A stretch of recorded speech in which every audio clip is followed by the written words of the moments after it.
Souhaiterais-tu découvrir qui sont les vrais riches? Souhaiterais-tu comprendre pourquoi certains gagnent beaucoup d'argent, mais ne possèdent rien, alors que d'autres, plus discrets, accumulent vraiment des fortunes? Eh bien, c'est justement ce que nous allons voir aujourd'hui dans ce nouvel épisode du podcast Les Résumés du Succès. Allez, on résume ensemble le livre The Millionaire Next Door. Allez, c'est parti!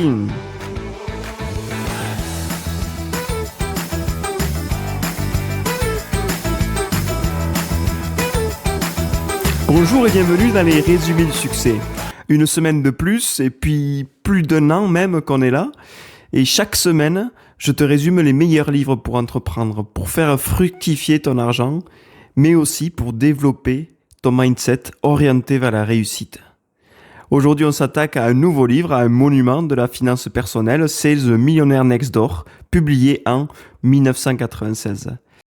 Et on va parler un peu des auteurs ici. Donc, ce n'est pas un seul auteur, contrairement à certains livres, il y a deux auteurs. Le premier auteur, c'est Thomas J. Stanley, né en 1944. C'est un auteur américain et spécialiste du comportement financier des familles aisées. Il est docteur en administration des affaires dans l'université de Géorgie, aux États-Unis. Il a travaillé dans le conseil et enseigné le marketing dans plusieurs universités. Il a même consacré 20 ans à la recherche pour comprendre comment les Américains accumulent réellement de la richesse. Il est co-auteur donc du livre The Millionaire Next Door, celui qu'on résume aujourd'hui. C'est son ouvrage le plus connu. Il est décédé malheureusement en 2015 dans un accident de voiture. Et son co-auteur, donc, c'est William Dedenko, donc, qui, lui, il est professeur et chercheur à l'université de l'État de New York. Il est docteur également en management dans un institut polytechnique. Mais surtout, de la même manière que Thomas Stanley, il étudie les comportements des riches. Et surtout, lui, c'est plutôt orienté consommateur. Et la formation de la richesse, depuis plus de 30 ans qu'il exerce ça. C'est énorme. Et il est donc co-auteur de ce livre, mais aussi de Richer Than a Millionaire. Donc j'espère qu'on pourra le résumer aussi, ce livre, ultérieurement. Et donc dans ce livre, The Millionaire Next Door, les deux co-auteurs, ils ont donné les résultats de plus de 20 ans de recherche et d'interviews de plus de 500 millionnaires. Et durant leur recherche, les deux auteurs, eh bien, ils ont découvert le moyen de briser les mythes. Deux mythes précis qu'on va voir maintenant. Le premier mythe, c'est le millionnaire typique ne ressemble pas à ce que tu vois dans les films. Il n'a pas de Rolex en or, il n'a pas de voiture de luxe, dernier cri, il vit juste à côté de chez toi. Et donc c'est ce que l'on va voir ici, dans ce livre que j'ai divisé en deux grandes parties, on va dire. Dans la première partie, on va définir notre profil, et le livre nous explique que la richesse n'est pas ce que tu consommes, mais ce que tu accumules. Et on va voir une deuxième partie dans ce livre qui va répertorier 7 facteurs clés qui vont distinguer ceux qui accumulent de la richesse et ceux qui font que paraître riches. Allez, on se lance dans la première partie. Ils vont révéler que le portrait du riche est souvent l'opposé total de ce que notre programmation sociale nous a dicté.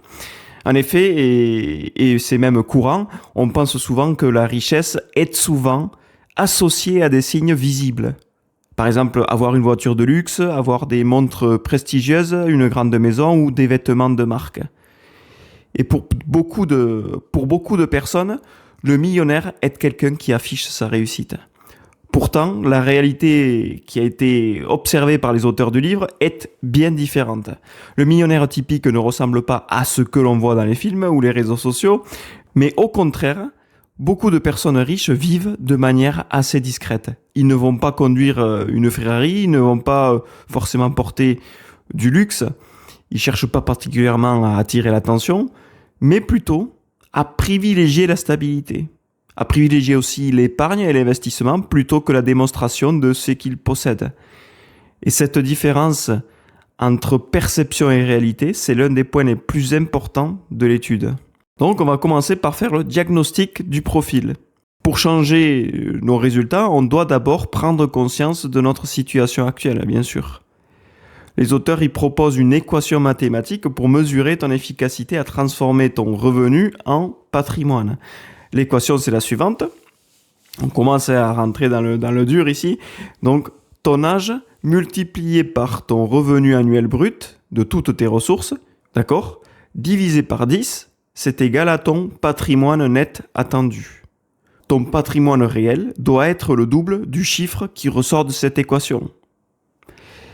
Et si ton patrimoine est égal ou inférieur à la moitié du chiffre attendu par le résultat de cette équation, alors tu es un sous-accumulateur, un consommateur de richesse. L'idée, en fait, c'est que la richesse n'est pas ce que tu gagnes, ton revenu, mais ce que tu gardes, ce que tu en fais et si tu investis. C'est ton patrimoine. Et dans le livre, les auteurs, ils abordent 2 exemples pour comparer ces 2 profils. Mais avant ça, on va calculer vraiment avec cette équation. Par exemple, si tu as 30 ans et que tu gagnes 2000 € par mois net, ton revenu annuel donc, est de 24 000 € net. Donc, on fait le calcul. Ton âge 30 ans multiplié par tes revenus nets annuels 24 000, c'est égal à 720 000 €. Et donc, on a dit qu'on devait diviser par 10, donc 72 000. Et si ton patrimoine réel est le double de ce chiffre, alors tu es un champion de l'accumulation, tu es un accumulateur de richesse. Maintenant, on va passer à 2 exemples pour comparer ces 2 profils, avec un concept que j'ai trouvé assez marrant et intéressant, c'est le suivant. Gros chapeau, pas de bétail, ou alors en anglais, big hat, no cattle. On va essayer de comprendre ce que ça veut dire que ce concept-là, cette expression qui vient du Texas. On va essayer de comprendre ce que veut dire cette expression avec des exemples de profils différents. Pour rappel, donc, PAW, ça veut dire accumulateur de richesse. Et UAW, ça veut dire consommateur de richesse ou sous-accumulateur de richesse. L'exemple numéro 1 qu'on va voir ici, puisqu'on va en voir 2, pour bien comprendre ce que veut dire cette expression, 2 personnes différentes, on va comparer. L'un est officier de banque, l'autre est entrepreneur texan. Le profil numéro 1, donc c'est l'officier de banque typique. Il porte des costumes sur mesure, très chers, possède une montre de luxe à plus de 5 000 $ et il conduit une voiture étrangère, dernier cri, peut-être une Ferrari. En leasing, je ne sais pas si ça existe. Mais en tout cas, il conduit une voiture étrangère en leasing. Et pour tout le monde, c'est lui le vrai millionnaire puisqu'il affiche sa richesse. On voit qu'il est millionnaire, on voit qu'il s'habille, comment il s'habille. Il possède une maison de luxe aussi. Donc, on pense que c'est le millionnaire. À l'opposé, on a un entrepreneur texan qui est l'entrepreneur numéro 2, le profil numéro 2. Au contraire, lui, il va diriger une entreprise de construction de moteurs. Il porte des jeans, des chemises simples, il conduit un vieux pick-up de 10 ans et il vit dans une maison modeste d'un quartier de classe moyenne. Donc, pas de signe apparent de richesse. A priori, c'est un entrepreneur classique qui s'en sort comme il peut, puisqu'il n'a pas de voiture de luxe, il ne montre pas sa richesse, en gros. Eh bien, le verdict, c'est que, contrairement aux apparences, le banquier dépense son revenu pour maintenir son statut social. Tandis que le Texan, lui, l'entrepreneur, il possède beaucoup de bétail. C'est de là d'où vient l'expression, des actifs nets et massifs. Mais il a un petit chapeau. Ça veut dire qu'il ne montre pas de superflu. Il reste modeste et il accumule de la richesse en arrière-plan. Voilà la différence. Donc, pour les 2 auteurs, il ne faut pas afficher sa richesse, puisque c'est de la consommation de richesse. Il vaut mieux rester modeste, garder ce que l'on a et qui fonctionne, plutôt que de démontrer qu'on a les moyens. Parce que montrer notre richesse, ça coûte de l'argent. Autant l'accumuler, l'investir, plutôt que de la montrer.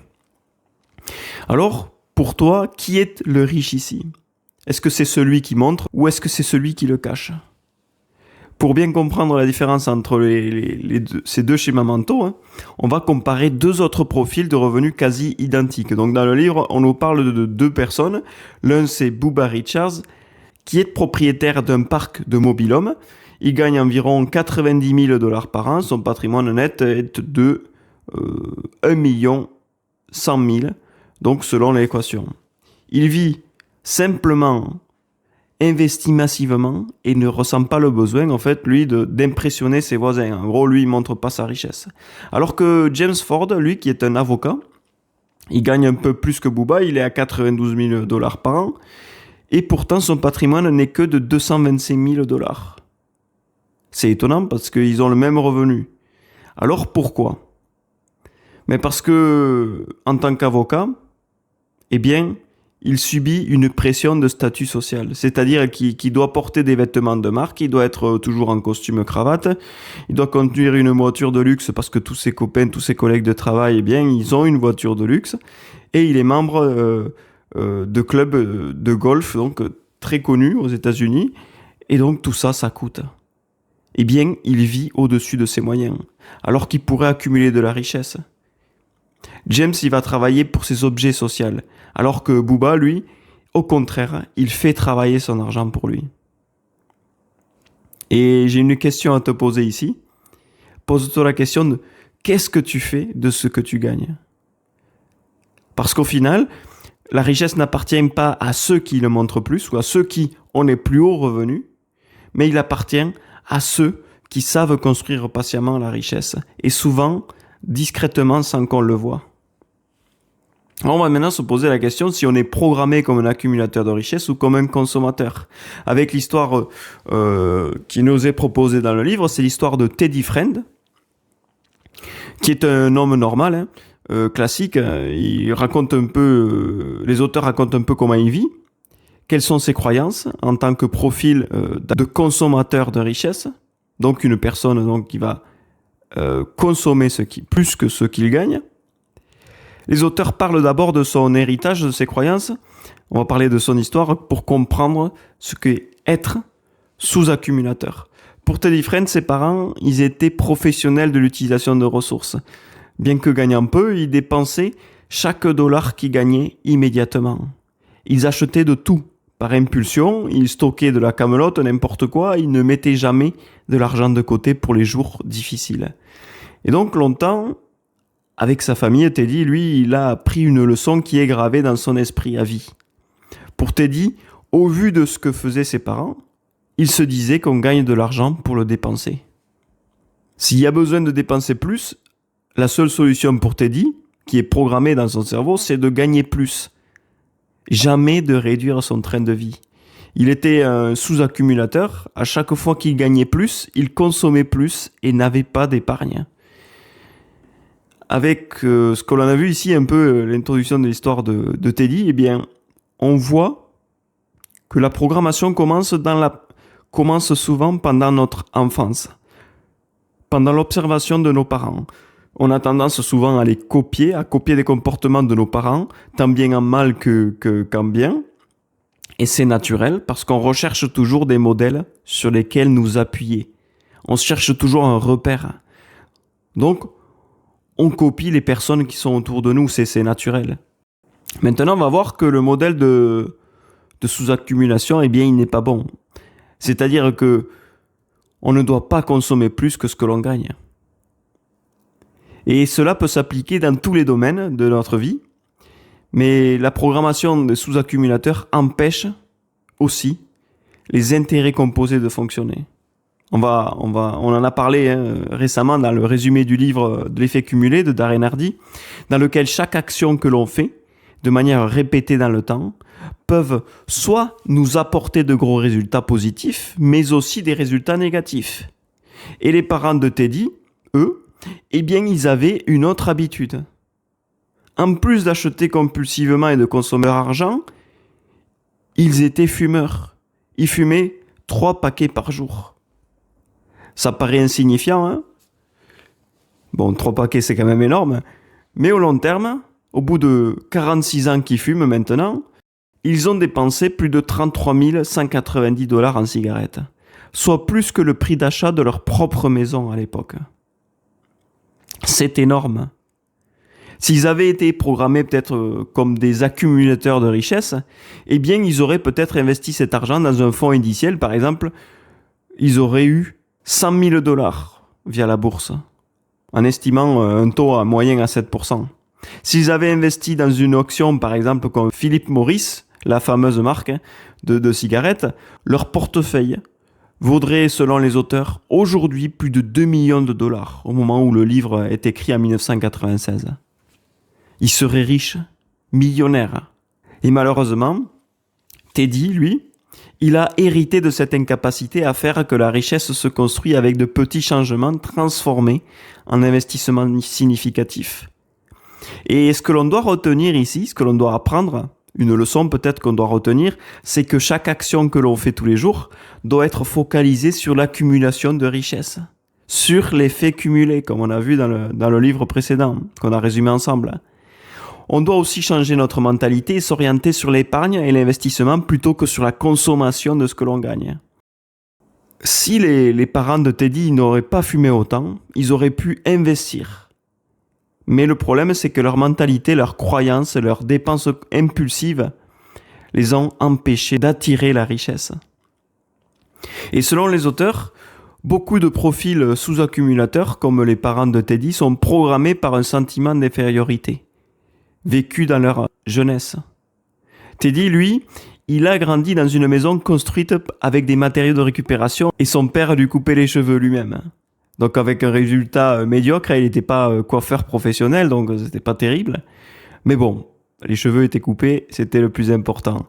Et en voyant les enfants riches, avec belles voitures au lycée, donc Teddy, lui, il s'est juré que d'être mieux loti qu'eux ou d'être dans une meilleure situation. Autrement dit, de vivre une meilleure vie, entre guillemets. Mais comme on l'a vu, le programme qui est ancré chez Teddy n'est pas le bon. Pour lui, être mieux loti, ça signifie afficher des signes extérieurs de richesse. Montres de luxe, voitures de sport, club privé, pour prouver son succès aux autres. Et toute sa vie, il travaille pour impressionner les gens qu'il imagine supérieurs, se punissant même lui-même psychologiquement parce qu'il n'a pas de diplôme prestigieux, donc ça lui fait encore plus de mal de consommer plus que ce qu'il a. Et donc le résultat, il vit au-dessus de ses moyens. Et son compte en banque, eh bien il n'est pas bon, il est plutôt dans le rouge. Teddy possède aussi un autre blocage, un autre schéma mental. Il utilise la peur comme moteur pour, par exemple, la peur du défaut de paiement, pour s'obliger à travailler. Dès qu'il voit que son compte arrive au négatif, eh bien, qu'est-ce qu'il va faire ? Il va se mettre à travailler plus, à trouver un job en plus, trouver un job qui te permet d'avoir plus pour arriver aux fins de mois. Il achète massivement à crédit pour que le stress de la dette le pousse à être plus agressif dans ses ventes, par exemple. Le résultat, bien qu'il gagne aujourd'hui 221 000 $ par an, il ne possède rien, car il est possédé par ses possessions. Il est possédé par ses crédits, sa surconsommation.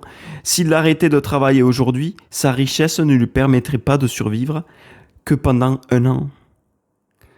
Et avec l'histoire qu'on vient de voir de Teddy, ici on a vu que ce comportement, cette manière de penser n'est pas la bonne. Pourquoi ? Parce qu'il vit toujours dans le stress. Il dépend toujours de ses possessions. Il dépend toujours de ses crédits, de son travail, et ne profite même pas de ce qu'il a de plus précieux, sa famille. Puisqu'il travaille pour payer ses factures, donc il doit travailler plus. Et maintenant, on va voir quels sont les facteurs de richesse à adopter pour passer de sous-accumulateur, comme Teddy, à accumulateur de richesse. On va voir 4 principes des millionnaires qui ressortent dans ce livre. Et le premier principe, c'est la frugalité. C'est une habitude centrale du livre. C'est la première habitude qu'on va voir ici.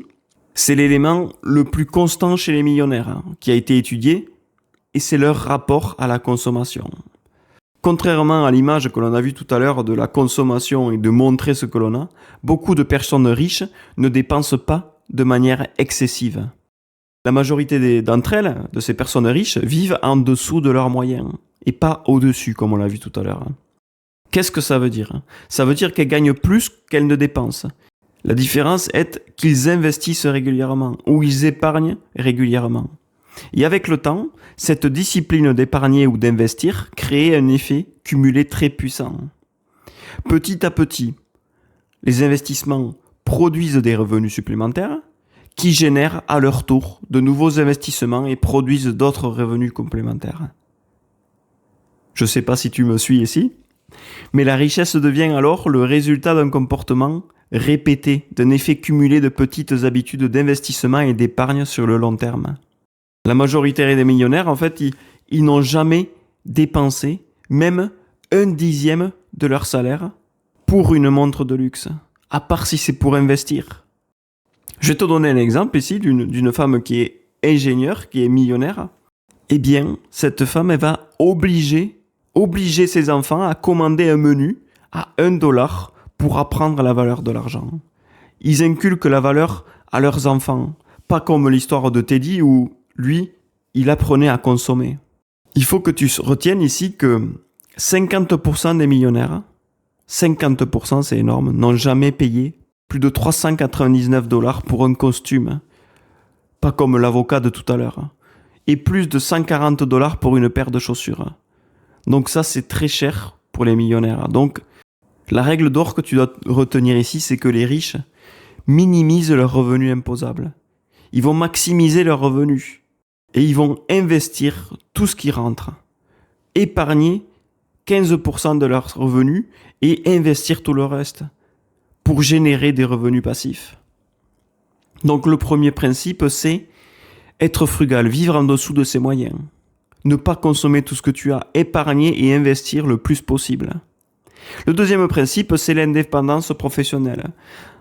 On va voir quelques chiffres ici. Environ 2/3 des millionnaires sont travailleurs indépendants ou entrepreneurs. Cela ne signifie pas que tu ne peux pas devenir riche en étant salarié, mais que l'entrepreneur, il offre une caractéristique supplémentaire. C'est la possibilité de contrôler directement les revenus et les résultats que tu as et tes propres décisions. Parce que quand une personne travaille pour elle-même, elle peut choisir ses clients, elle peut développer son activité, elle peut choisir ses revenus, elle peut choisir aussi ses actifs. Et ça, c'est super important. Il est environ 4 fois plus probable de devenir millionnaire en travaillant pour soi-même qu'en étant simplement employé. Et cela va s'expliquer par le fait qu'une entreprise peut croître, générer des profits et parfois être revendue.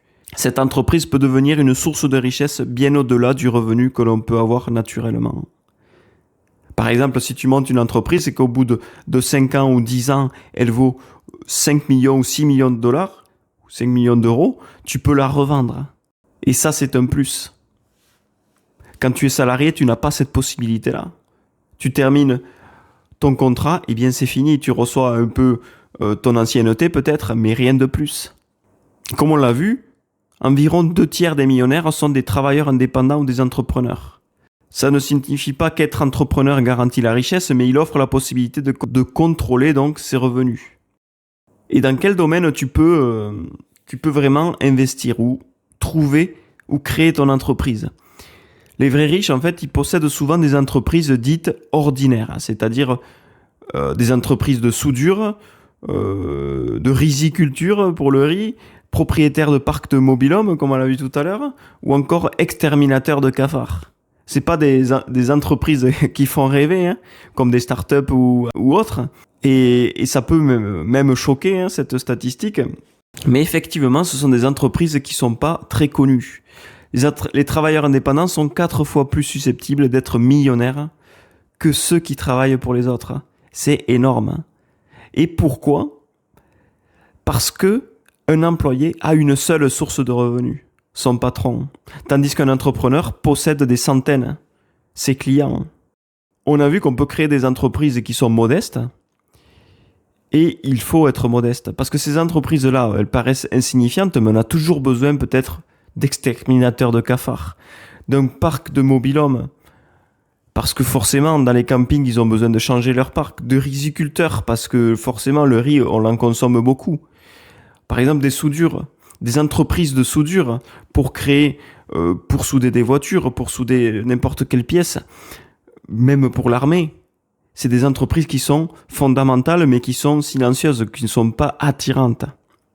Je t'invite d'ailleurs, un premier passage à l'action ici, c'est de rechercher un domaine qui t'intéresse, ou pas forcément, mais qui a potentiellement une source de revenus qui peut être exponentielle, comme dans ces domaines-là qu'on a vus. Hein. C'est pas forcément des domaines comme dans la technologie ou dans l'informatique, mais des domaines plutôt méconnus ou qui travaillent en arrière-plan, mais qui sont très demandés. Donc le principe que l'on a vu ici, c'est que on doit, Pour être riche, on a plus de chances de le devenir en étant indépendant ou entrepreneur dans des domaines qui sont demandés. Maintenant, on va voir le troisième principe de la richesse, c'est que les fortunes sont construites et pas héritées. Environ 80% des millionnaires sont des personnes qui ont construit leur richesse par eux-mêmes. Ils ne sont pas nés dans des familles riches, ils ont progressivement bâti leur patrimoine grâce à leur travail, leur investissement et leur discipline financière. Et cela va changer complètement notre perspective de l'entrepreneur et du riche. Parce que souvent, devenir riche, c'est lié à une habitude financière adoptée sur plusieurs décennies. Ça ne se fait pas du jour au lendemain. C'est un effet cumulé d'actions quotidiennes qui amènent à la richesse. Comme on l'a vu dans l'épisode du podcast de l'effet cumulé, comme on l'a dit tout à l'heure. Et je t'invite d'ailleurs à aller l'écouter également. Parce que ce livre, il va approfondir le fait que des actions positives répétées dans le temps apportent des résultats extraordinaires. Mais ici, on va parler dans ce principe-là de l'indépendance. Contrairement aux idées reçues et aux préjugés que nous faisons, moins de 20% des millionnaires ont hérité de 10% ou plus de leur fortune. Plus de la moitié n'ont jamais reçu le moindre dollar en héritage, le moindre euro en héritage. Et dans le livre, les auteurs, ils parlent d'un couple, Berl et Suzanne, qui ont bâti une entreprise de construction prospère en partant de zéro. Ils n'ont jamais possédé de voiture de luxe ni voyagé à l'étranger, préférant plutôt investir chaque argent qui rentrait dans leur outil de travail et leur discipline financière. Pour ces entrepreneurs solos qui se sont construits tout seuls, le voyage vers la richesse est bien plus satisfaisant que la destination. Ils ont tiré, ce couple, une immense fierté d'avoir atteint leur objectif financier par leur propre travail acharné. Qu'est-ce qu'on leur retient ici ? Eh bien, qu'il faut construire notre richesse par nous-mêmes. On peut bien être entouré de conseillers financiers, d'être aidé peut-être par d'autres organismes, mais on doit se construire par nous-mêmes. Et donc le quatrième principe que l'on va voir ici, c'est la richesse réelle privilégie l'indépendance financière au statut social. Parce que la plupart d'entre nous, en fait, dès qu'un nouvel iPhone y sort, dès qu'une nouvelle technologie sort, on s'y jette dessus pour l'acheter. Alors que notre iPhone actuel, notre téléphone actuel, il fonctionne très bien, il date peut-être de 2 ans, mais il fonctionne encore très bien. Ou encore quand une nouvelle voiture sort, on se dit que l'on pourrait faire un nouveau crédit pour l'acheter, ou encore un leasing. Eh bien, on va voir ici que les riches, dans la globalité, ils ne font pas ça. Les millionnaires préfèrent plutôt les voitures classiques. Ils achètent souvent d'occasion pour éviter d'acheter des voitures neuves et de perdre de l'argent dans les 2 ans, puisque c'est vrai que quand on achète une voiture neuve, au bout de 2 ans, elle perd déjà 20% de sa valeur. Et dans ce chapitre, qui est dédié à l'indépendance financière, Stanley et Danko, les auteurs du livre, ils démontrent que 81% des millionnaires achètent leur véhicule et que moins de 20% les prennent en leasing, en location. Pourquoi ils font ça ? Pourquoi ils n'achètent pas en leasing alors qu'ils pourraient avoir une voiture neuve peut-être et que tous les 2 ans ils pourraient la changer ? Parce qu'en fait pour eux le leasing c'est un outil pour ceux qui veulent paraître riches sans avoir les moyens.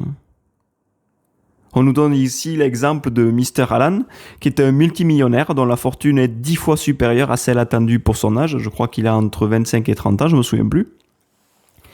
Et un jour, les associés de Mr. Alan, eh bien, ils lui offrent une Rolls-Royce, une voiture de luxe.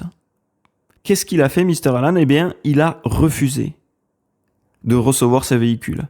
Pourquoi il a refusé ? Eh bien, ça va être intéressant. Là, je t'invite à écouter, parce qu'en fait, il ne voulait pas changer son style de vie. Parce que Mr. Alan, lui, c'était un amateur de pêche, et il préférait pouvoir jeter ses poissons qu'il venait de pêcher sur le siège arrière de sa voiture habituelle, sur sa vieille voiture, après une partie de pêche, sans culpabilité.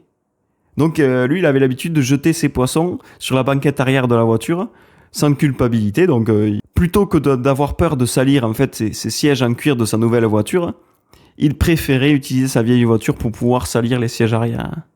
Ça paraît simple, ça paraît bête, mais voilà pourquoi il a refusé cette Rolls-Royce.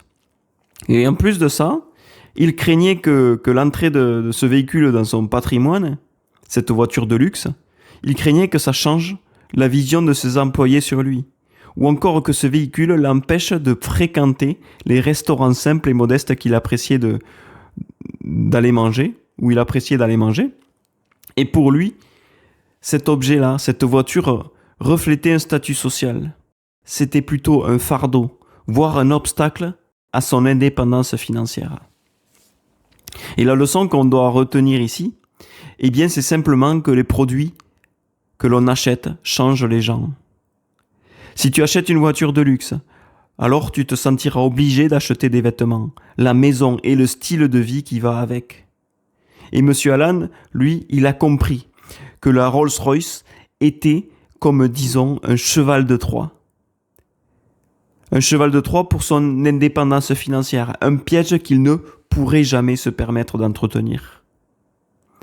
Alors si tu penses toujours que les millionnaires roulent tous en Ferrari, regarde ces statistiques extraites directement des recherches des auteurs. Première statistique, le prix moyen d'une voiture qu'un millionnaire a payé est de 25 000 $. C'est pas grand-chose. S'ils sont millionnaires, ils pourraient se permettre plus. Mais ils se limitent à ce montant. Une autre statistique, 50% des millionnaires n'ont jamais dépensé plus de 29 000 $ pour un véhicule dans toute leur vie. 37% des millionnaires achètent des voitures d'occasion. Voilà les chiffres. Selon les auteurs, 20% des millionnaires achètent leurs véhicules d'occasion et préfèrent les voitures les moins chères, mais qui exercent bien leur fonction. Ça, c'est super intéressant et je pense qu'on peut l'appliquer dans notre vie, parce que souvent, je crois que j'ai déjà dépassé le montant des 24 000 $ en achat de véhicule, c'est possible, je ne sais pas, entre les frais, etc. Et on va résumer ici leur tactique. En fait, ils sont extrêmement patients. Qu'est-ce qu'ils font ?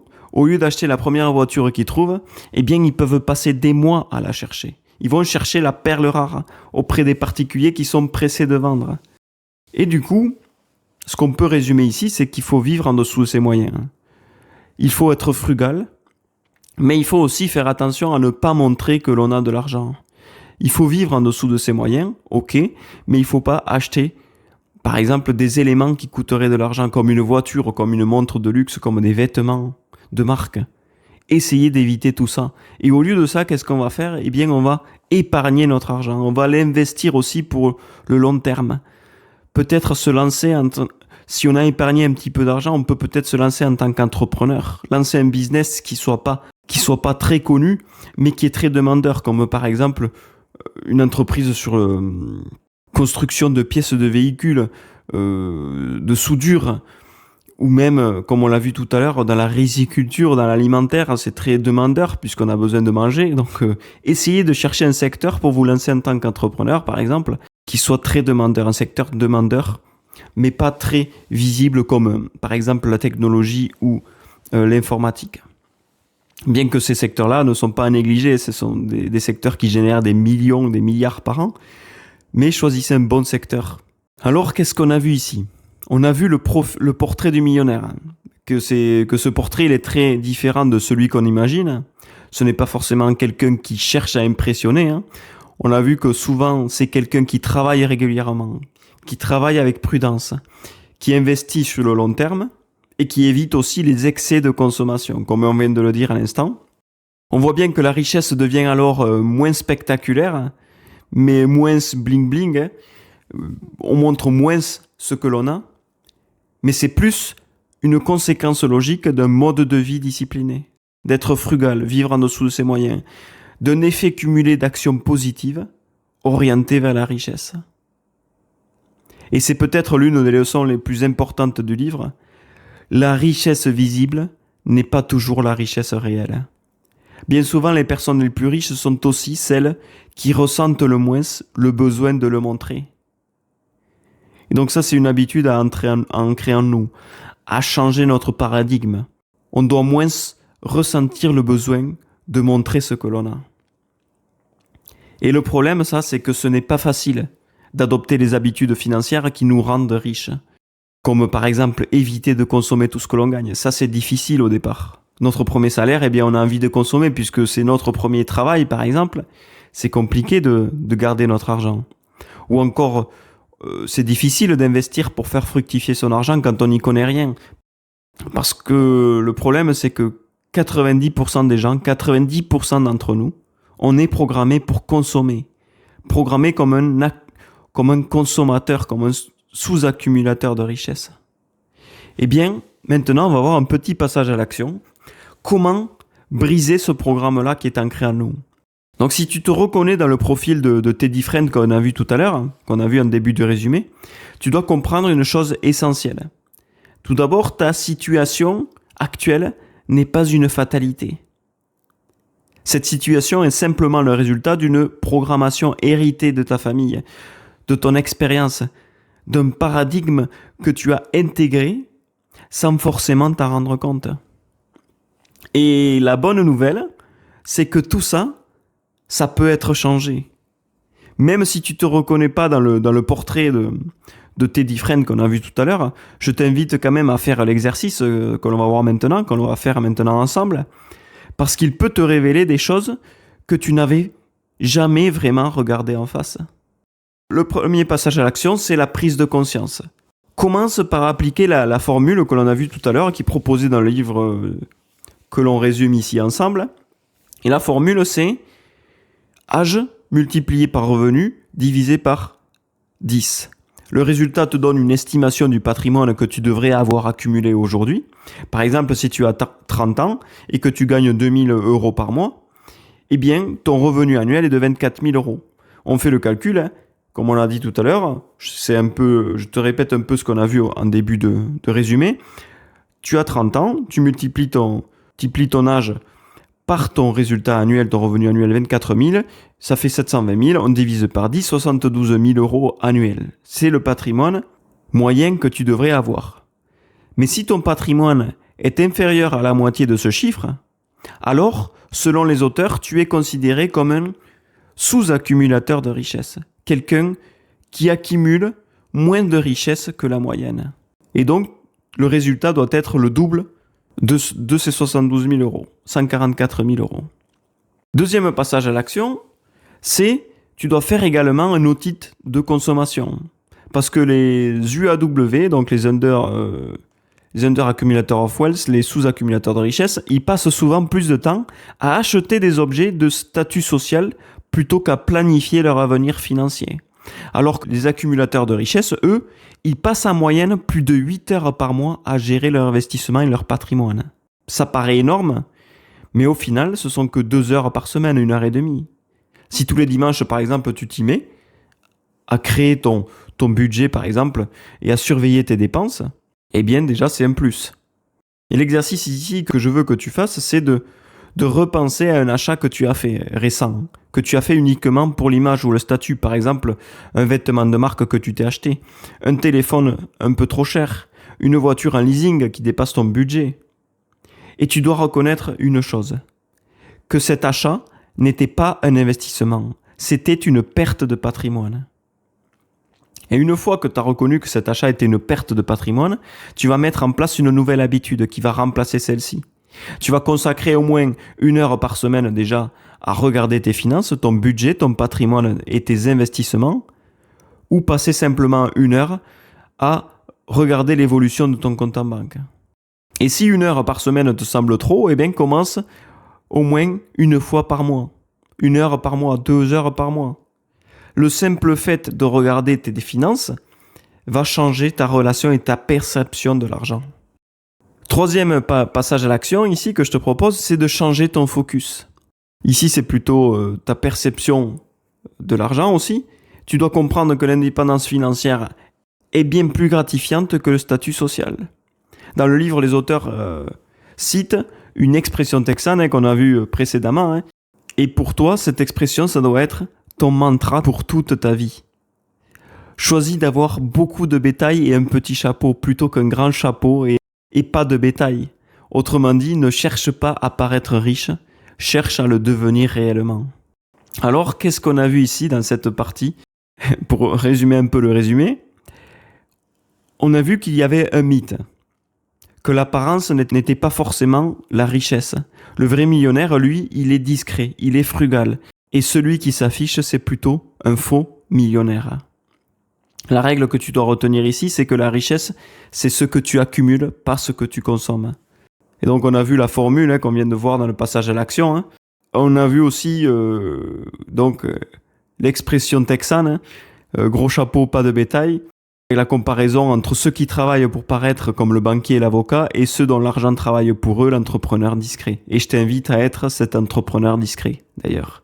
On a vu aussi l'histoire de Teddy, qu'il était programmé pour dépenser, et qu'il avait une pression sociale, il consommait pour soigner son ego plutôt que de compenser un complexe d'infériorité. Il était piégé dans la dette, il travaillait pour payer ses factures plutôt que pour sa liberté financière. On a vu également 4 facteurs de richesse, comme par exemple la frugalité, vivre en dessous de ses moyens, et investir et épargner systématiquement. On a vu que le premier point d'accès à la richesse, c'était l'entrepreneuriat, parce qu'on peut contrôler nos revenus et créer des actifs, et qu'on a 4 fois plus de chances de devenir riche en étant entrepreneur, qu'on doit viser l'indépendance financière plutôt que le statut social, et que l'on doit viser l'effet cumulé, c'est-à-dire de petites actions quotidiennes répétées pour réussir à atteindre cette indépendance financière. On doit adopter les habitudes financières qui nous mènent à la richesse. Mais la vraie question, c'est maintenant la suivante. Qu'est-ce qui différencie réellement les riches des pauvres? Et dans cette deuxième partie, les auteurs dévoilent 7 facteurs qui expliquent pourquoi certaines personnes accumulent de la richesse au fil du temps. Ce sont des principes simples et puissants, mais vivre en dessous de ses moyens, planifier son avenir financier, investir intelligemment et rester discipliné. On les a vus ces facteurs dans la première partie, mais ici ça va être plus détaillé. Et un point particulièrement intéressant qu'on va voir, c'est que les auteurs ils vont expliquer pourquoi beaucoup d'enfants issus de familles riches ne deviennent pas riches eux-mêmes, tout seuls. Et quelles sont les bonnes pratiques pour transmettre à nos enfants les valeurs qui mènent à l'indépendance financière. Parce que la véritable richesse, elle ne consiste pas seulement à accumuler de l'argent, mais aussi à transmettre les bons principes à la génération suivante. Allez, on commence par le premier facteur commun des vrais riches. Le premier, c'est la frugalité. Donc, c'est la pierre angulaire de la richesse. Pour le millionnaire type, la richesse, c'est ce que l'on accumule et pas ce que l'on dépense. Des chiffres clés, Par exemple, 50% des millionnaires n'ont jamais dépensé plus de $400 pour un costume. Le prix typique de leur dernier achat pour une voiture, c'est 25 000 € de moyenne. Et un exemple concret que l'on retrouve dans le livre, c'est le Dr North. C'est un multimillionnaire qui n'a jamais acheté un costume qui n'était pas en promotion. Il conduit une Mercedes de 3 ans, achetée d'occasion pour économiser 20 000 $ par rapport au neuf. Et le premier facteur, donc, c'est très important, c'est qu'ils vivent en dessous de leurs possibilités. Une caractéristique des riches, donc, première caractéristique, la frugalité, comme on l'a vu. En fait, ils n'achètent pas de vêtements chers, ils ne dépensent pas dans des costumes de luxe, ils ne dépensent pas beaucoup dans les chaussures, par exemple, dans leur vestimentaire, et ils n'achètent pas de montres de luxe. La majorité d'entre eux, en fait, ils achètent des choses, si c'est possible, aux enchères, ou ils achètent dans des saisies immobilières même. Parce que les riches, ils savent exactement ce qu'ils vont dépenser pour un vêtement, pour la nourriture, pour les maisons, pour tout. Parce qu'ils prévoient tout à l'avance. Pour générer de la richesse, ils minimisent le revenu réalisable, sujet aux impôts. Ils maximisent le revenu non réalisable, l'investissement et les propriétés. Donc, ils s'orientent plus sur l'investissement que sur la consommation. Et un conseil que je peux te donner ici pour appliquer la frugalité dans l'immobilier, par exemple, et je te conseille de ne jamais acheter une maison sous crédit, par exemple, ou un gros crédit, ou une hypothèque. Parce que ça implique qu'il faut que ton revenu soit énorme. Et ça va te consommer tout ton argent pendant 25 ans peut-être. Une action que tu peux mettre en place ici, et on en parle souvent dans les épisodes, mais tu dois créer un budget annuel strict. Tous les millionnaires ont mis en place un budget pour suivre les dépenses et pour contrôler ce qui entre et ce qui sort, afin d'être sûr que tu es en dessous de tes moyens et pas au-dessus. Deuxième facteur, ici, dans le livre, c'est que les riches, ils allouent leur temps et leur énergie efficacement. Les millionnaires passent 2 fois plus de temps par mois à planifier leurs investissements financiers. Donc, comme on l'a vu dans la première partie, ils consacrent 8 heures par mois à planifier et à regarder le budget, ce qui est énorme. Donc les riches, ils distribuent leur temps, leur énergie et leur argent efficacement de manière à construire leur richesse. Ils consacrent beaucoup de temps dans l'année à planifier leur stratégie, souvent 10 à 20 heures par mois même.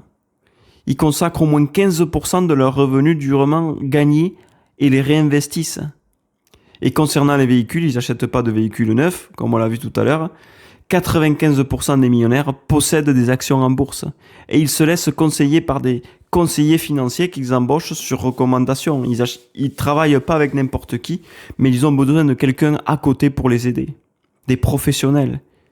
Et l'essentiel que tu dois retenir ici, c'est que tu dois maîtriser tes dépenses, maîtriser ton épargne et maîtriser tes investissements. Le troisième facteur, c'est l'indépendance financière est beaucoup plus important que le statut social.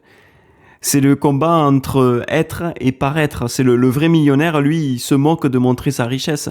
Il accumule assez de richesse pour vivre sans travailler pendant 10 ans ou plus. Et donc, ce serait un objectif pour nous. Comme on l'a vu dans l'histoire de Teddy Friend de la première partie, il gagne 220 000 euros par an, mais possède 6 voitures, dont 2 voitures en leasing et une montre à 5 000 $. Quel est le résultat ? Eh bien, s'il s'arrête de travailler demain, il ne survit peut-être qu'1 an. Les riches croient que l'indépendance financière est plus importante que de démontrer un statut social élevé. C'est pour cela qu'ils achètent des véhicules modestes, qui consacrent du temps pour trouver un bon prix et qui négocient, qui marchandent, et ils achètent toujours en promotion ou en occasion. Et cette attitude, elle va te permettre d'éviter de générer des dettes qui peuvent potentiellement réduire ta capacité à générer de la richesse. L'indépendance financière, c'est la capacité de se maintenir avec la qualité de vie souhaitée, mais sans travailler. Une action que tu peux faire ici, c'est que, avant d'acheter par exemple quelque chose, est-ce que j'achète ça ou autre chose pour le plaisir ou pour le montrer ? Est-ce que j'achète ceci ou cela pour mon plaisir ou pour que mes voisins pensent que j'ai réussi ? Pose-toi cette question avant d'acheter quelque chose. Ça, c'est important. Quatrième facteur, ils n'ont pas reçu d'assistance économique de leurs parents. Les auteurs y prouvent dans ce livre statistiquement que plus les enfants adultes reçoivent d'argent pour leur consommation de leurs parents, moins ils accumulent de l'argent eux-mêmes. Si tu reçois de l'argent en cadeau, eh bien, cela peut engendrer de la dépendance.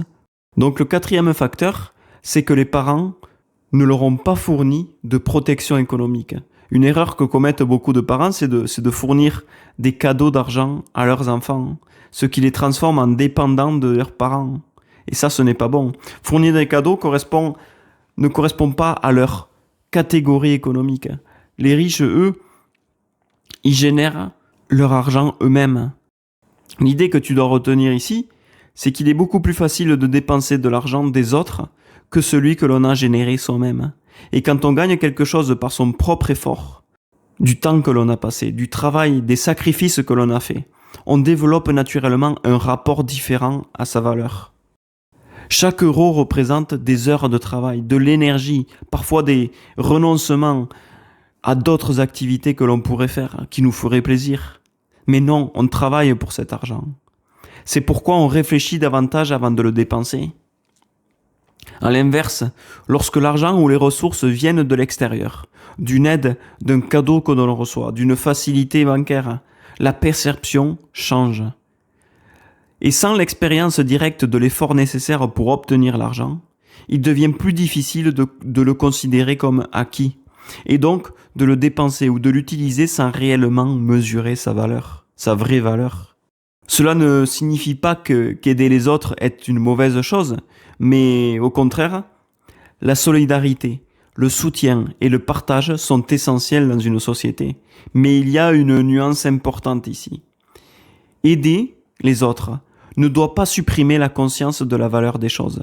Lorsqu'une personne reçoit par exemple quelque chose sans comprendre le prix réel, la valeur en temps, en travail ou en sacrifice de ce qu'elle obtient, eh bien, cette personne risque de perdre progressivement le sens de la responsabilité et de la valeur des choses. Si tu aides quelqu'un, ça peut devenir un piège. Par exemple, un enfant à qui on a tout payé, au lieu de s'émanciper et d'être autonome, peut-être que ça peut encourager une forme de dépendance ou de négligence de ce qu'elle reçoit. C'est pour cela que la prise de conscience est fondamentale. Quand on reçoit quelque chose, on doit toujours comprendre la valeur de ce que l'on reçoit. Pas forcément la valeur financière, mais humaine. Quelqu'un a travaillé dur, quelqu'un a donné son temps ou son énergie pour que cet objet existe et que tu le reçois. Alors, réalise la vraie valeur des choses. Et à mes yeux, c'est le point fondamental du livre. Car beaucoup de problèmes financiers commencent justement par une perte de perception de la valeur des choses. Lorsque tout semble facilement accessible, la notion de limite disparaît. Et sans cette notion de limite, il devient difficile de gérer, d'économiser ou de préserver ce que l'on possède. Et il y a aussi un autre phénomène qui se produit, parce que plus on a de choses, plus il est facile d'en oublier la valeur. Parfois, l'abondance peut créer une forme d'indifférence. Ce qui était peut-être précieux à quelqu'un, un objet de famille par exemple, peut devenir banal, remplaçable, presque invisible. Pourtant, apprendre à reconnaître la valeur de ce que l'on possède, c'est essentiel. Parce qu'on doit valoriser ce que l'on a. Et si on commence par valoriser ce que l'on a, c'est déjà une forme de richesse. C'est comprendre que derrière chaque objet que l'on a, chaque opportunité qui se produit, ou chaque aide que l'on reçoit, il y a un effort, une histoire, une vraie intention derrière. Et donc on doit protéger ce que l'on nous offre. C'est une forme de respect. Une forme de respect pour la personne qui nous a donné ce que l'on reçoit, mais aussi un respect pour soi-même. Car recevoir quelque chose, c'est une chance. C'est une chance qui mérite d'être reconnue. Une chance qui mérite d'être préservée et utilisée avec conscience. En fin de compte, le véritable enjeu n'est pas seulement l'argent, c'est notre rapport à la valeur des choses. Et lorsque nous savons reconnaître cette valeur, alors nous faisons naturellement plus attention à ce que nous avons et nous évitons de gaspiller ce qui pourrait nous aider à construire quelque chose de plus grand. Et le 5e facteur, c'est que les enfants des riches, lorsqu'ils sont adultes, eh bien, ils sont déjà autonomes. Les parents qui sont riches, qui réussissent, ne disent jamais à leurs enfants qu'ils sont riches avant que ces derniers n'aient établi leur propre richesse, leur propre carrière et leur propre style de vie. La règle d'or de ce facteur, numéro 5, c'est que tu ne dois pas donner d'argent liquide à tes enfants. Cela donne trop d'options de consommation. Offre-leur plutôt une éducation de qualité ou aide-les à lancer une entreprise sérieuse. Alors le 5e facteur, c'est que leurs enfants, adultes, sont autosuffisants économiquement. Ils se débrouillent tout seuls. Et donc il faut apprendre à nos enfants à pêcher. Pour cela, les auteurs suggèrent 10 règles pour des parents riches. Notamment, pour eux, le véritable héritage n'est pas l'argent, mais l'autonomie financière. Ils ont observé, en fait, les auteurs, que les familles qui transmettent trop facilement leur richesse à leurs enfants créent souvent des adultes qui sont dépendants. À l'inverse, les millionnaires, discrets, éduquent leurs enfants pour qu'ils puissent réussir sans compter sur l'argent de leurs parents. Les auteurs, ils résument tout ça. Ils disent qu'il faut apprendre aux enfants à pêcher pour leur donner du poisson. Autrement dit, on doit transmettre des compétences, une discipline et une mentalité plutôt que simplement des ressources. La seule chose à garder en tête, en fait, ici, c'est qu'il faut apprendre les concepts de la finance à nos enfants. Beaucoup de personnes riches ne cherchent pas seulement à construire leur propre richesse. Elles cherchent surtout à éviter que leurs enfants deviennent dépendants de cette richesse. Parce que l'argent peut être à la fois une opportunité, mais également un piège, comme on l'a vu tout à l'heure. Lorsque cet argent est transmis sans préparation, sans apprentissage de la finance, il peut affaiblir la motivation, réduire la discipline et créer une illusion de sécurité chez les enfants. Et ça, c'est un problème. Parce que les auteurs, ils expliquent que certains parents riches ont donc adopté une approche très réfléchie pour éduquer les enfants face à l'argent. Leur objectif n'est pas de leur offrir une vie facile, mais leur objectif, c'est plutôt de transmettre des outils pour construire leur propre stabilité financière. Et pour cela, dans le livre, il propose 10 principes, 10 règles pour des parents riches. La première règle, c'est ne jamais habituer les enfants à un train de vie riche. Les parents évitent d'exposer leurs enfants à un mode de vie trop luxueux. La raison est simple, c'est que le niveau de consommation devient rapidement une référence mentale, c'est-à-dire qu'un enfant qui grandit dans l'abondance considère naturellement ce niveau de vie comme normal. Et ce n'est pas bon. Parce que à l'âge adulte, une fois qu'il sera adulte, il cherchera instinctivement à maintenir ce standard. Même si ses revenus ne le permettent pas, il va chercher à consommer, à créer des tensions financières, des dettes, de la pression sociale ou de la dépendance à l'aide familiale. Et ça, ce n'est pas bon. Tu dois limiter cette exposition au luxe. Les parents, ils vont permettre à leurs enfants de développer un rapport plus réaliste à l'argent et au niveau de vie, et un niveau de vie frugal. Donc, on doit transmettre cette connaissance financière à nos enfants. Deuxième facteur, c'est ne pas révéler trop tôt la richesse familiale. Les auteurs recommandent que les enfants ne prennent pas réellement conscience de la richesse familiale qu'une fois devenus adultes et responsables. Parce que s'ils apprennent qu'on est riche, eh bien, ils ont un sentiment de sécurité et de stabilité financière. Et donc les enfants, ils vont penser que peu importe ce qu'ils font dans leur vie, leurs parents seront toujours là pour les aider. Et cette perception est très mauvaise. Elle peut diminuer l'urgence de construire sa propre stabilité. Elle peut diminuer aussi la motivation de créer un patrimoine financier élevé, ce qui va limiter la croissance de notre enfant. Alors ça paraît insignifiant, mais effectivement, s'ils pensent qu'ils sont à sécurité, alors ils n'ont pas besoin de prendre des risques, comme par exemple devenir entrepreneur.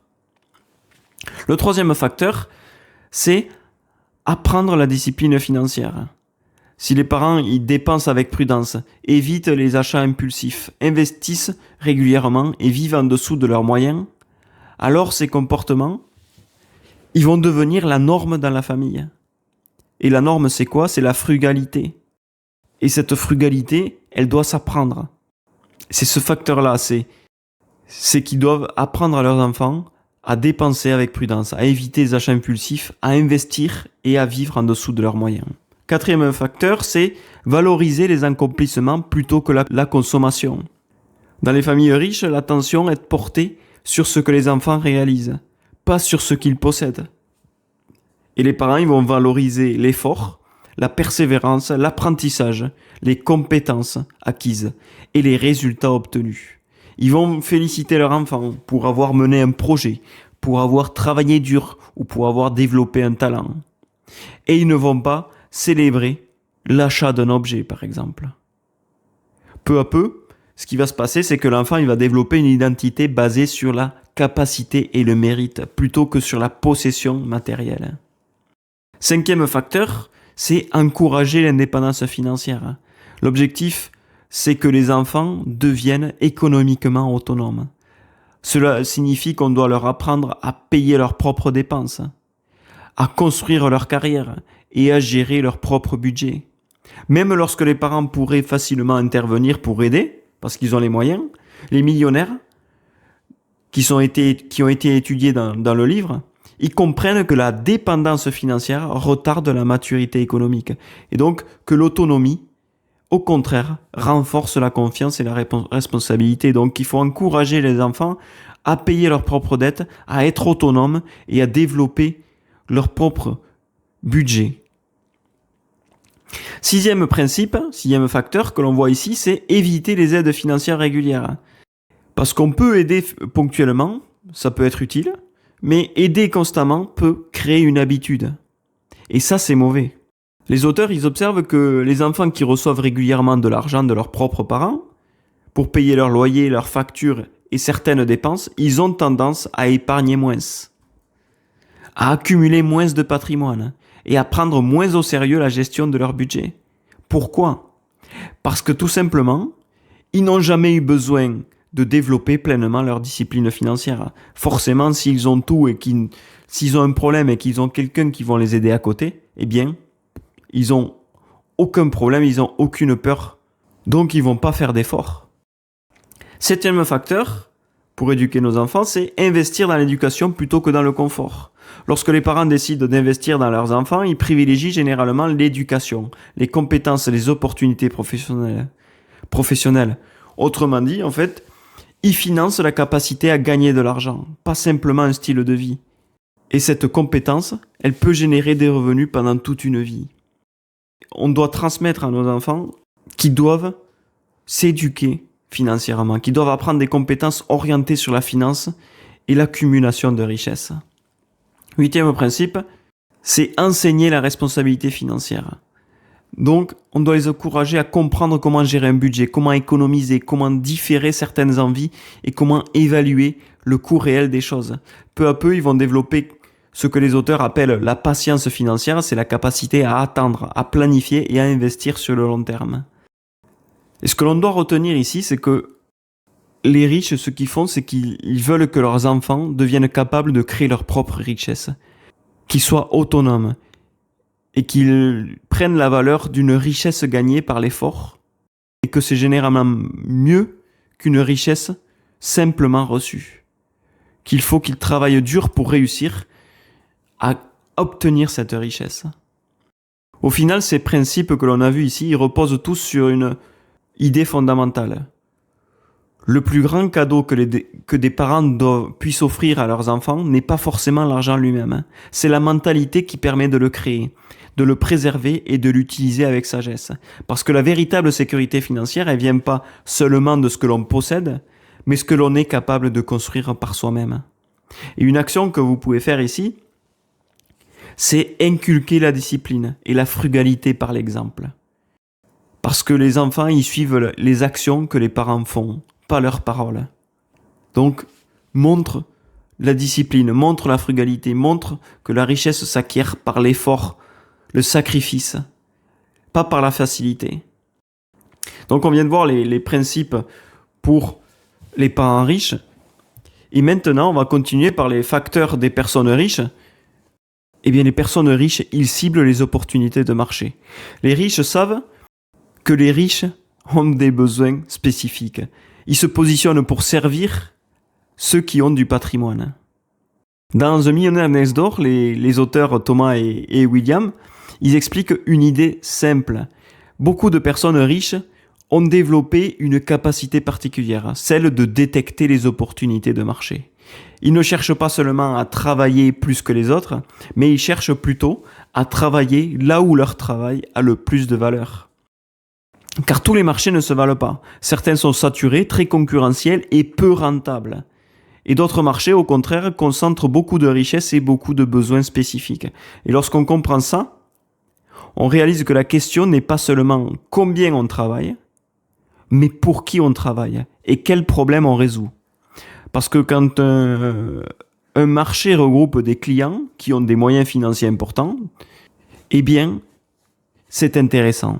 Ces clients peuvent payer pour des services de qualité, pour de l'expertise, pour du gain de temps ou pour de la tranquillité d'esprit. Et alors ça veut dire qu'ils vont payer le prix. Et c'est pourquoi l'une des stratégies les plus efficaces des riches consiste à vendre des produits ou des services à des personnes qui ont déjà beaucoup d'argent. Ce n'est pas une question de richesse là, c'est simplement une logique économique.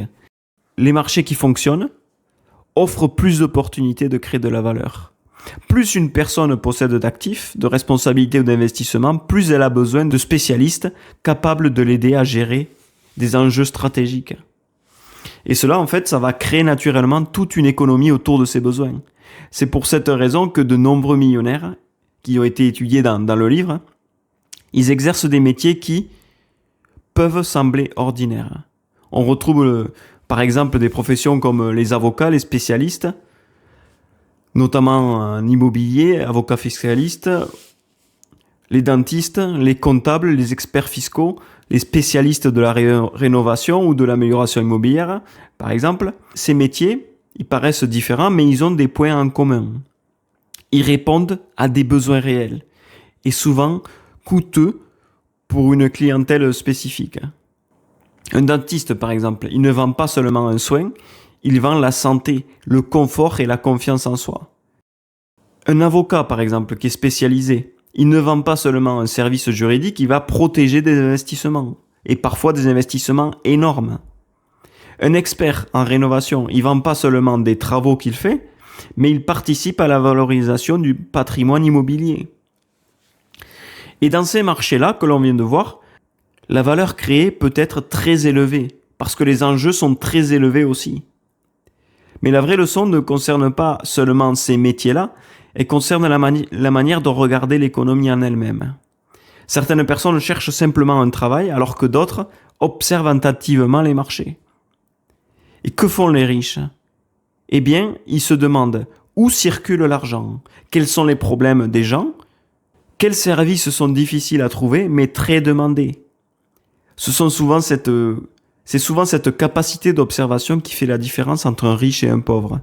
Car beaucoup de personnes travaillent énormément dans des secteurs où la valeur économique est plutôt faible. Elles mettent de l'énergie, du temps, des sacrifices, du talent, mais dans un environnement, dans un marché qui est limité financièrement. À l'inverse, ceux qui savent identifier les bons marchés peuvent transformer un métier simple en activité très rentable. En fait, en réalité, les riches, la richesse provient rarement d'un coup de chance.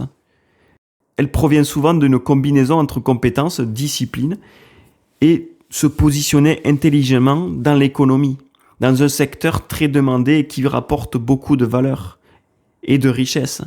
Donc, qu'est-ce qu'on doit retenir ici ? Qu'on doit comprendre où se trouve la demande, où se trouve l'argent, où se trouvent les besoins réels qui permettent de prendre de meilleures décisions professionnelles et donc qui va nous apporter plus de richesse.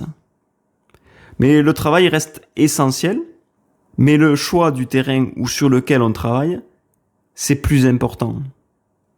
Quelle action on peut faire ici ? Donc si tu es entrepreneur, tu vas te demander est-ce que tes clients, ils ont de l'argent ? Et s'ils n'en ont pas, essayez de trouver un domaine où sont les clients qui ont le plus d'argent. Et c'est là où tu vas créer plus de valeur et de richesse. Le 7e facteur, c'est que les riches choisissent la bonne occupation. 80% des millionnaires sont des nouveaux riches. Ils ont bâti leur fortune eux-mêmes, tout seuls. L'entrepreneuriat, c'est 4 fois plus de possibilités d'être millionnaire que d'être salarié. Beaucoup d'entre nous, on imagine que la richesse vient forcément d'une idée révolutionnaire ou d'un secteur extraordinaire qui explose du jour au lendemain. Et pourtant, la réalité que j'ai observée dans le livre, c'est très différent.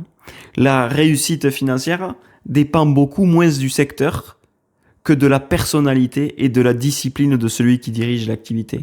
Tu peux être bon dans n'importe quel secteur, n'importe quelle entreprise, mais ce qui est le plus important pour toi, ce sont tes qualités, tes valeurs et tes défauts qui comptent.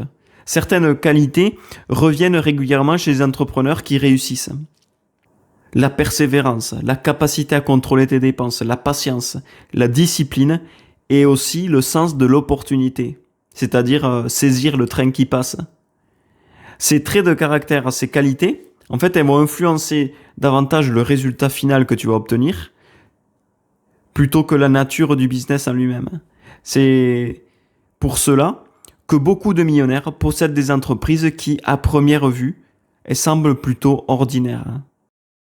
Les auteurs y remarquent que les riches sont rarement à la tête d'activités qui sont très visibles. On les retrouve plutôt dans des secteurs qui sont beaucoup plus invisibles.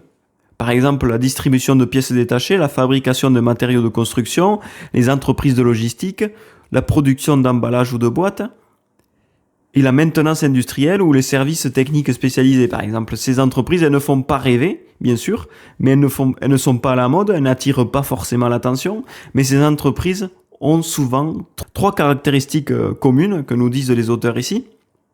La première caractéristique, c'est qu'il y a une demande forte et stable, il y a peu de concurrence et il y a des clients réguliers. Ce sont des activités discrètes mais sont essentielles pour l'économie. En réalité, ce que montre ce septième facteur, c'est assez intéressant, c'est que la richesse se construit souvent dans des endroits que peu de gens regardent. Beaucoup d'entre nous, on est attirés par les secteurs visibles, qui sont prestigieux, qui sont médiatisés, qui sont connus, et ces marchés deviennent alors très concurrentiels, puisqu'il y a plus de monde, de plus en plus de monde qui arrive sur ce marché, et donc c'est plus compliqué à se démarquer. Alors ce qu'on nous dit dans le livre, c'est que certains entrepreneurs deviennent prospères en fait, dans des domaines qui sont moins connus. Alors si on pouvait résumer ce facteur 7, c'est que la question n'est pas de trouver le métier le plus impressionnant du monde, mais plutôt le métier le plus adapté à sa personnalité et à ses dépenses, et à ses compétences. On ne peut pas prédire la richesse d'une personne par son métier, mais par son caractère et sa capacité à générer des profits dans son domaine. Alors qu'est-ce qu'on a vu ici ? Devenir millionnaire n'est pas quelque chose qui se produit du jour au lendemain. Ça, on l'a vu. C'est un processus long et discipliné. Mais si tu es frugal et que tu génères des revenus, le résultat, eh bien c'est simple. Pour devenir riche toi-même, sans aide, tu dois changer ta vision de la richesse. Si tu es frugal et que tu génères des revenus, alors le résultat est simple. Tu vas réussir. Pourquoi ? Parce que tu consommes moins que ce que tu gagnes. On a vu aussi que pour devenir riche toi-même, sans aide, tu dois changer ta vision de la richesse. Parce que devenir riche, ce n'est pas une question de chance ou d'héritage, mais c'est une question de discipline, de sacrifice et de travail acharné. On doit arrêter de vouloir paraître riche et commencer à le devenir vraiment en investissant, en épargnant, au lieu de consommer. Allez, maintenant on passe à des conseils pour devenir le nouveau millionnaire d'à côté. Et l'objectif ici, c'est de passer du statut de sous-accumulateur à passer à accumulateur de richesse en réorientant ton style de vie vers l'accumulation réelle de richesse. Alors c'est un processus assez long, mais je pense que tu dois en faire une habitude. Et là, ici, je te propose 10 conseils que j'ai pu tirer du livre et que tu vas peut-être ancrer chez toi, en faire une habitude. Premièrement, calcule ton patrimoine net. Donc, c'est les actifs moins les dettes. Deuxièmement, calcule ton patrimoine attendu avec la formule que l'on a vue tout à l'heure. Âge multiplié par revenu divisé par 10. Identifie une catégorie de dépenses et supprime ce qui est pas indispensable. Quatrième habitude que tu peux faire, c'est à chaque entrée d'argent, paye-toi en premier et mets de l'argent de côté. Cinquième conseil, discute de la valeur de la frugalité avec ta famille, avec tes enfants ou avec ton conjoint. Ils ont besoin de savoir comment fonctionne la finance, ça c'est super important, donc tu peux en parler autour de toi. Sixième conseil que je te propose ici, ouvre un compte d'investissement en bourse par exemple et commence à automatiser un virement. Même si c'est un petit montant, 25 € par mois, c'est pas grave, commence à investir. Septième conseil, prends 1 heure par semaine pour suivre ton budget. Note tes dépenses, tes entrées et tes sorties d'argent.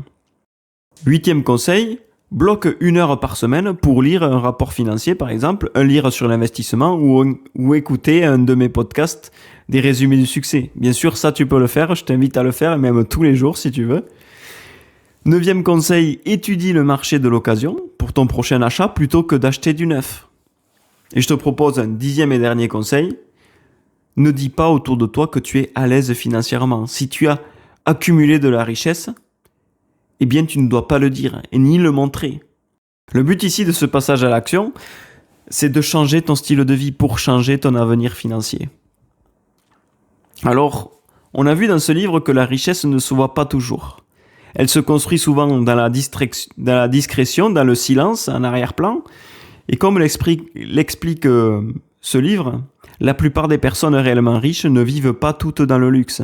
Elles vivent simplement, mais investissent intelligemment.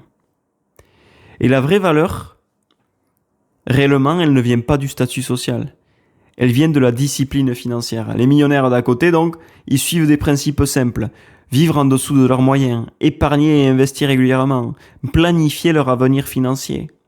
Ils passent plus de quasiment 20 heures par mois à travailler sur leurs finances.